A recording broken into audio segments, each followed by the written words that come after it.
Hi friends, welcome back. आज मैं no string attached movie को एक्सप्लेन करूंगी।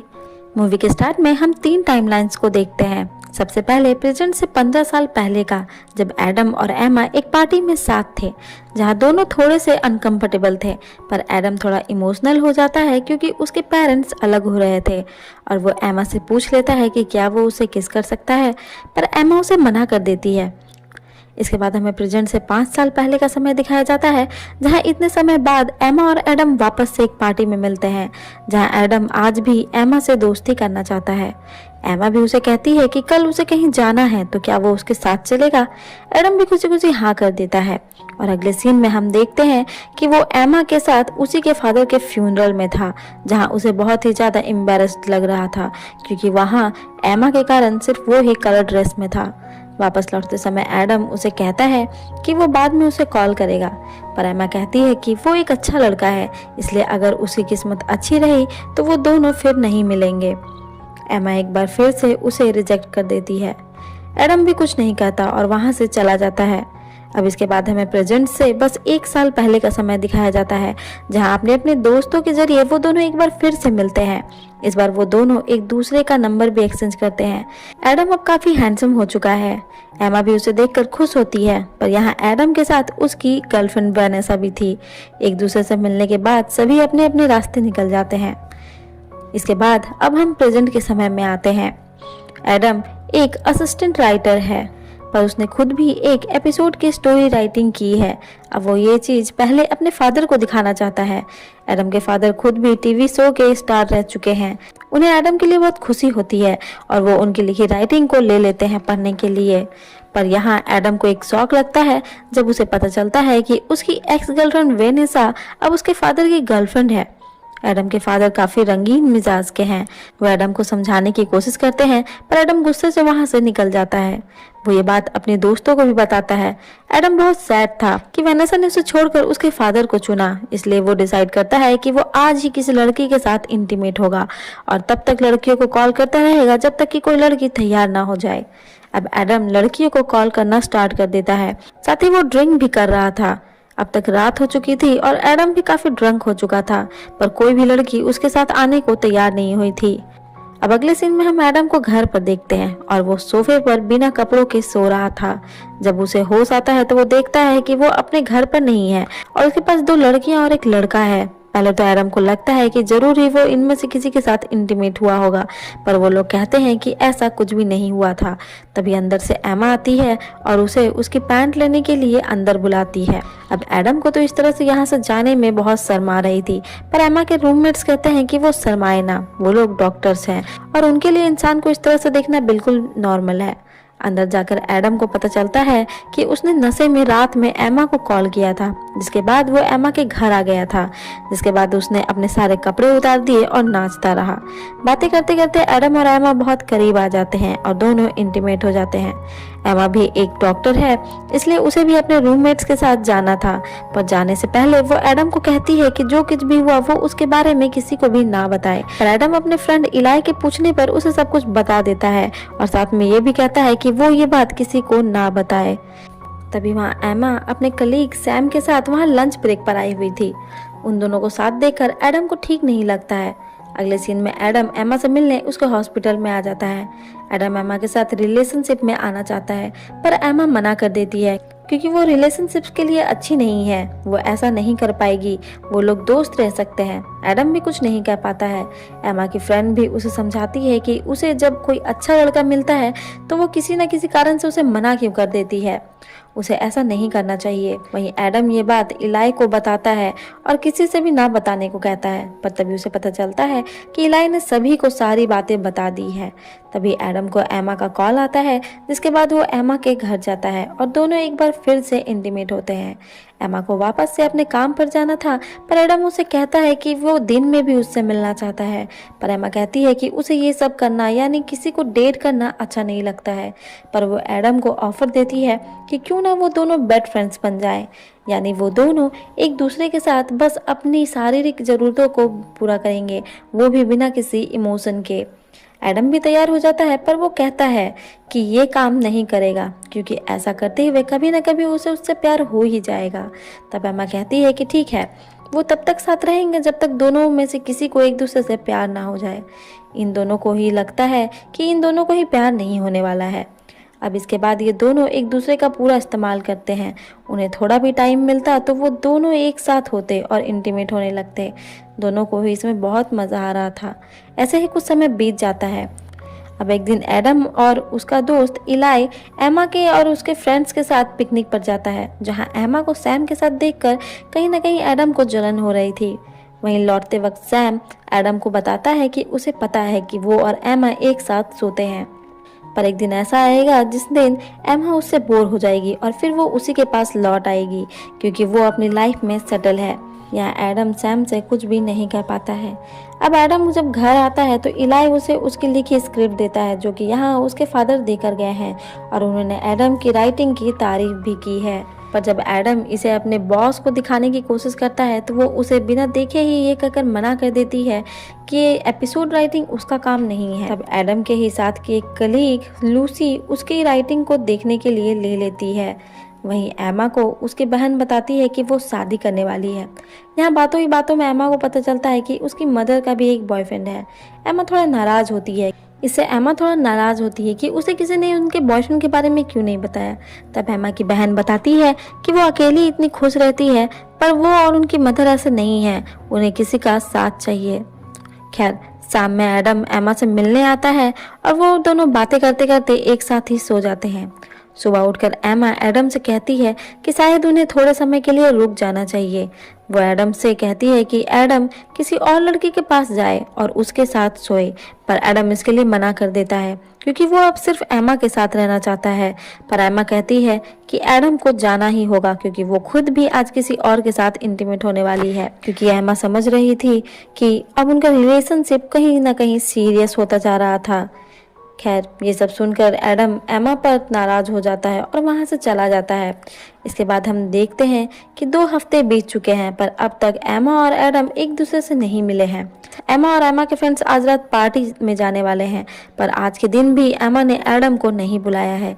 वहीं एडम भी एक पार्टी में था जहां वो 2 लड़कियों के पास बैठा था, पर उन्हें एडम में कोई इंटरेस्ट नहीं था। वो दोनों ही लेस्बियंस थी और एडम के साथ ही वो दोनों एक दूसरे से अपना लव कन्फेस करने लगती है और एडम का एक दोस्त उसी हालत में उनकी फोटोज खींच लेता है और सोशल मीडिया पर भी डाल देता है, जिसे एमा भी देख लेती है और गुस्से में जाकर सैम को किस कर लेती है, क्योंकि उसे एडम को दूसरी लड़कियों के साथ देखकर बहुत गुस्सा आ रहा था।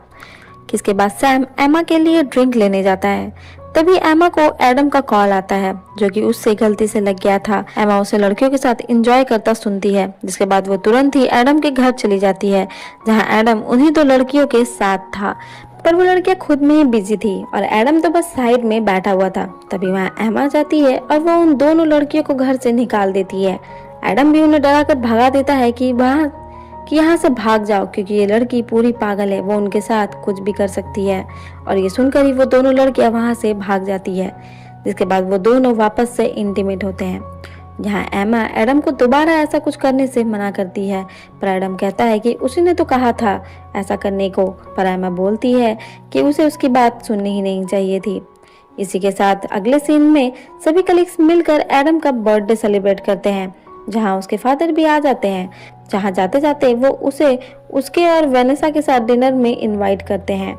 एडम को अपने फादर के इन हरकतों पर बहुत गुस्सा आ रहा था, जिस कारण वो दीवार पर हाथ मार देता है, जिससे कि उसे चोट लग जाती है और हॉस्पिटल जाना पड़ता है।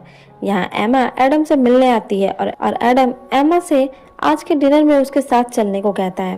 पहले तो एमा मना कर देती है, पर फिर एडम के रिक्वेस्ट पर वो मान भी जाती है। रात में दोनों डिनर पार्टी में होते हैं, जहाँ एडम के फादर ये बताते हैं कि वो और वेनेसा शादी करने वाले हैं, जिसे सुनकर तो एडम के होश ही उड़ जाते हैं, क्योंकि उसी की एक्स गर्लफ्रेंड अब उसकी माँ बनने वाली थी। एमा को भी ये सब बहुत अजीब लग रहा था। वहीं एडम के फादर बच्चे पैदा करने की भी बात करने लगते हैं, जिस पर एडम टेबल पर अपना सर मारने लगता है। तब एमा एडम को संभालती है और उन दोनों को अच्छी खासी बातें सुनाती है। जिसके बाद एडम और एमा वहां से निकल जाते हैं। रास्ते में एडम एमा को थैंक्स कहता है, जिसके बाद वो एमा को उसके साथ डेट पर चलने को कहता है। एमा हमेशा की तरह नहीं मानती है, पर एडम कहता है कि वो बस उसके साथ एक बार डेट पर चले, जिस पर एमा मान जाती है, पर वो उसे कोई भी फूल लाने को मना करती है। वैलेंटाइन डे पर दोनों डेट के लिए जा रहे हैं, जहां एमा को फूल के लिए मना करने पर वो एमा के लिए गाजरों का गुलदस्ता लेकर आता है। दोनों डेट पर जाते हैं, सब कुछ अच्छा चल रहा था। दोनों गेम्स खेलते हैं, डिनर पर जाते हैं और फिर घूम रहे थे। पर अब तक एमा का मूड वापस से बदल रहा था। वो एडम को वापस से रिलेशन में आने से मना करती है, पर एडम एक रिलेशनशिप चाहता है। तब एमा कहती है कि उसे किसी और लड़के के पास चले जाना चाहिए जो उसका दिल ना तोड़े। पर एडम कहता है कि वो किसी और के पास नहीं जाना चाहता है क्योंकि वो एमा से प्यार करता है। पर ये बात सुनते ही एमा भड़क जाती है और एडम को वहीं मारने लगती है। गार्ड्स उन्हें यहाँ से बाहर जाने को कहते हैं, पर एमा वापस से एडम को मारने लगती है। असल में एमा भी एडम से प्यार करती है, पर वो किसी भी रिलेशनशिप से डरती है। वो एडम के साथ बिना किसी रिलेशनशिप के ही रहना चाहती है। पर अब दोनों डिसाइड करते हैं कि वो अब एक दूसरे से कभी नहीं मिलेंगे, जिसके बाद एडम वहां से चला जाता है। इसके बाद हमें 6 वीक बाद का समय दिखाया जाता है। दोनों को अलग हुए 6 वीक्स बीत चुके हैं। जहां एडम से अलग होकर एमा उदास रहती थी, वहीं एमा के बिना एडम का भी वही हाल था। दोनों अब पहले की तरह खुश नहीं होते थे।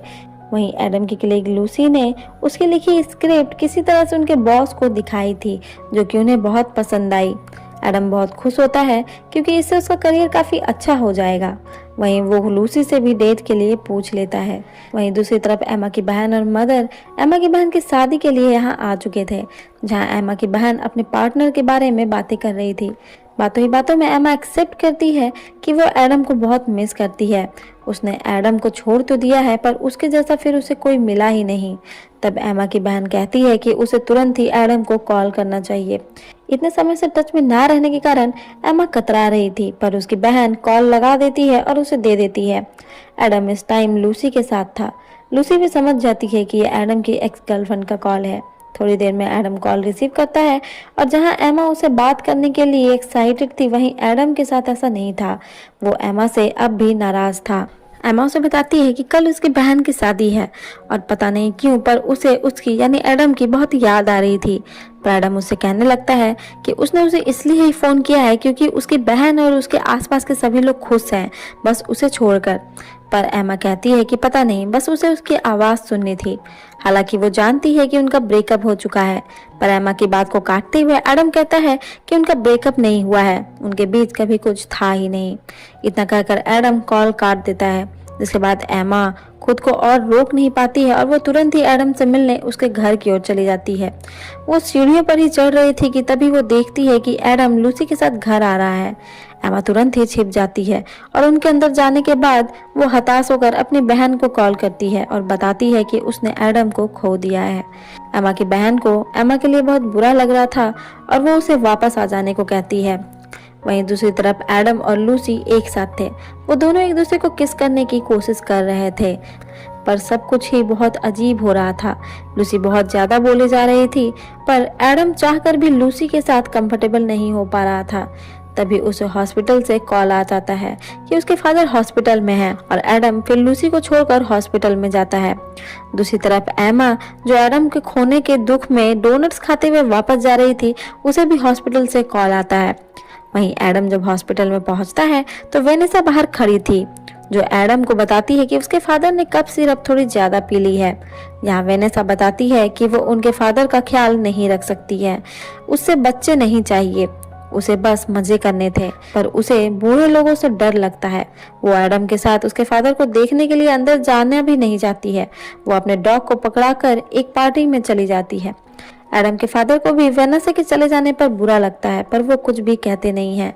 अपने फादर को संभाल कर वो बाहर निकलता है और एमा को कॉल करता है और एमा को कहता है कि वो उसे कॉल करके नहीं बता सकती है कि वो उसे मिस करती है और ना ही मैसेज पर। अगर वो सच में उसे मिस करती है तो उसे उससे मिलकर ये सब बताना चाहिए। और इतना कहते कहते ही एमा यहाँ आ जाती है। वो कहती है कि वो उससे यानी एडम से बहुत प्यार करती है। हालांकि उसने इस एहसास को पहचानने में बहुत देर कर दी है, क्योंकि उसे इन चीज़ों से डर लगता है, क्योंकि ये चीज़ें इंसान को हर्ट करती है। पर इन सब के बाद भी वो उससे बहुत प्यार करती है। एडम भी एमा के कन्फेशन को एक्सेप्ट कर लेता है, क्योंकि वो भी एमा से बहुत प्यार करता है। इसके बाद दोनों पूरी रात साथ बिताते हैं, जिसके बाद वो दोनों ही सुबह का नाश्ता साथ में करते हैं और अपनी अच्छी बुरी आदतों को साझा करते हैं, क्योंकि उन दोनों को ही आदत डालनी पड़ेगी। इसके बाद वो दोनों एमा की बहन की शादी में एक साथ पहुंच जाते हैं। दोनों एक साथ अब बहुत खुश थे। वहीं एडम के फादर को देखते हैं, जो एक बार फिर से एडम की एक्स गर्लफ्रेंड लूसी को अपनी गर्लफ्रेंड बना चुके थे। और इसी के साथ ये प्यारी सी मूवी यहीं खत्म हो जाती है।